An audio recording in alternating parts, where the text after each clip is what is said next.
Magandang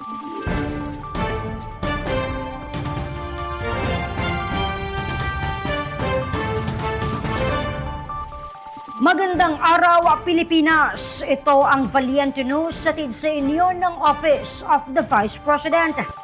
Libo-libong commuters na ang naserbisyohan ng PITX to Naik Cavite route ng libreng sakay program ng OVP na inilunsad lamang noong nakaraang taon. Ang schedule ng biyahe maging ang mga pick-up at drop-off points nito, alamin natin sa ulat ni Maribeth Adlawan. Pangunahing layunin ng libreng sakay program ng tanggapan ng pangalawang Pangulo na maibsan ang hirap na naranasan ng mga commuter sa pamamagitan ng paglalagay ng mga bus sa mga stratehikong lugar upang maghatid ng libreng transportasyon sa mga manggagawa, estudyante, senior citizen at iba pa. Noong 2024, mas pinalawak ang programa at binuksan ng tanggapan ang pinakabago nitong rota, ang PITX hanggang Naik Cavite. Mula Lunes hanggang Biyernes naman ang biyahe ng OVP libreng sakay bus.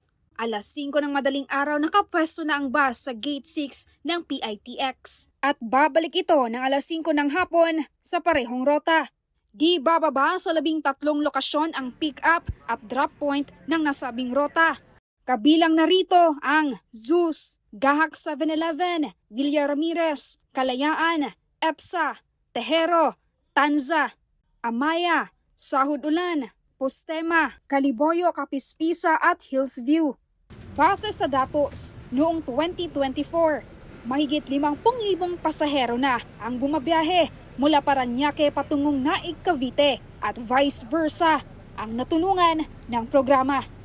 Lubos naman ang nagpapasalamat ang OVP sa lahat ng mga pampubliko at pribadong sektor na naging katuwang nila sa pagpapatupad sa programa.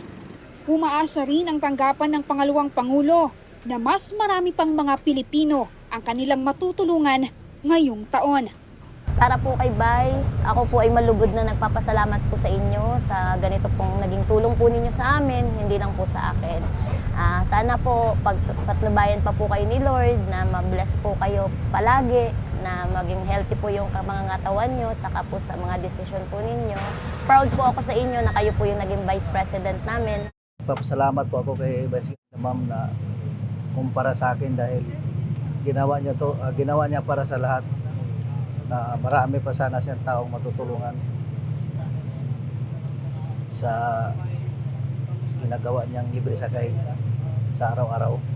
Maraming salamat po, Ma'am Sara. Sana po ipagpatuloy niyo po yung gawain ganito na makakatulong sa mga Pilipino mas nangangailangan. Maraming po salamat, Vice President. God bless po. Kung nagpapasalamat po ako sa kanya kasi marami pong tao yung natutulungan ng ganitong libreng sakay po. Mula dito sa Naik Cavite, ako po si Maribeth Adlawan, lahat para sa Diyos, bayan at pamilyang Pilipino. Valiente News. Marami pang mga balita ang dapat abangan dito lamang sa Valiente News. Ako po si Claudette Loreto para sa makabuluhan, naninindigan at matapang ng mga ulat at impormasyon. Maraming salamat.